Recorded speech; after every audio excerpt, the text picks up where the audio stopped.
నిరీక్షణ prayer house మరియు centre సంఘముల తరపున జీవము కలిగిన దేవుని నామంలో మీ అందరికీ నా వందనములు. ఈ దినపు దేవుని మాట సామెతల గ్రంథం 17వ అధ్యాయం 13వ వచనం. మేలుకు ప్రతిగా కీడు చేయువాని ఇంట నుండి కీడు తొలగిపోదు. మంచికి ప్రతిగా కీడు చేయడం సైతాని యొక్క గుణం. కీడుకు ప్రతిగా మేలు చేయడం దేవుని యొక్క లక్షణం. క్రైస్తవులకు తగిన ప్రవర్తన ఇదే.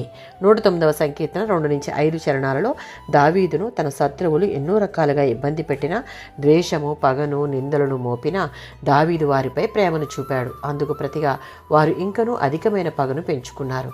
దావీదుపై అనేకమైన అబద్ధాలను మోపి అతను చూపిన ప్రేమను చులకనగా చూశారు.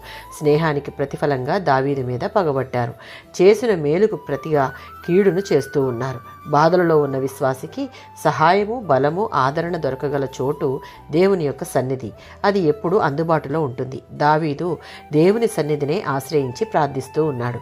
రోమీయులకు రాసిన పత్రిక 12వ అధ్యాయం 17-21 వచనాలలో విశ్వాసులు ఈ లోకంలో క్రీస్తుకు ప్రతినిధులు. క్రీస్తు మనలను ప్రేమించిన రీతిగా మనం ఇతరులను ప్రేమించాలి, కానీ వారిలోని దుర్మార్గతను అసహించుకోవాలి. ప్రేమ మన ప్రవర్తనలో వెల్లడి కావాలి. కొన్నిసార్లు దాని మూలంగా మనం నష్టం కూడా భరించాలి. విశ్వాసుల యొక్క మంచి ప్రవర్తన ఆయనకు కీర్తి తెస్తుంది. కీడుకు ప్రతి కీడు చేసేవారిగా దేవుని బిడ్డలు ఉండకూడదు. దేవుని దృష్టికి మనుషులకు శ్రేష్టం అనిపించే విషయాలను ఆలోచించుకొని ప్రవర్తించాలి.